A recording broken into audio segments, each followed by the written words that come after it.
बिस्मिल्लाहिर्रहमानिर्रहीम। अस्सलाम वालेकुम नाज़रीन। मुंह की बदबू ख़त्म करने का घरेलू इलाज। नाज़रीन, मुंह की बदबू लोगों के सामने शर्मिंदगी का बायस बनती है, जो आपकी नाकिस ग़िज़ा के इस्तेमाल की वजह से भी पैदा होती है। नाज़रीन, ज़्यादातर जो जरासीम खुराक के ज़रिए मुंह में जाते हैं वो दांतों में फंस जाते हैं और बाद में नागवार बदबू बनाने की वजह बनते हैं। इसके अलावा नाज़रीन, पेट का मसला, मैदे की तेज़ाबियत और तीखी खुराक, स्पाइसी चीज़ें खाने के इस्तेमाल से और सिगरेट नोशी भी मुंह में बदबू पैदा करने की वजह बनती है। नाज़रीन, इस किस्म के तमाम मसाइल से आज हर शख्स दो चार है। मुंह की बदबू और आज की ख़राब ग़िज़ाएँ दोनों सेहत और शख्सियत को बुरी तरह मुतासिर करती हैं।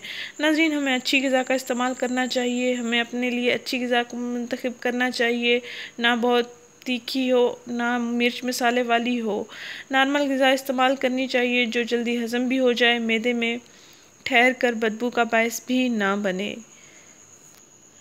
नाज़रीन, रोज़ाना टूथपेस्ट से ब्रश किया करें ताकि आपके दांत साफ़ सुथरे हो जाएं, दांतों में फंसी मैल निकल जाए।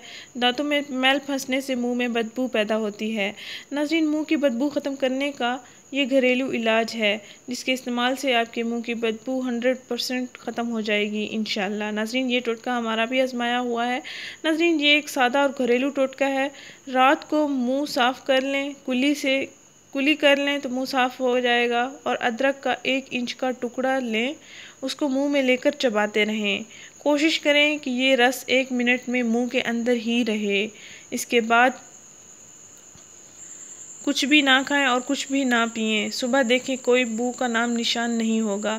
नाज़रीन, अगर ये अमल आप हर खाने के बाद कर लें तो तमाम दिन मुंह की बदबू आपके करीब भी नहीं आएगी और आपका पेट हाजमा दुरुस्त रहेगा। आप मैदे की तेज़ाबियत भी ख़त्म हो जाएगी इंशाअल्लाह। नाज़रीन, ये टोटका शुगर के मरीज़ों के लिए बहुत मुफीद है। नाज़रीन, हमारी इस वीडियो को ज़रूर शेयर करें, हमारा चैनल ज़रूर सब्सक्राइब करें। शुक्रिया। अल्लाह हाफ़िज़।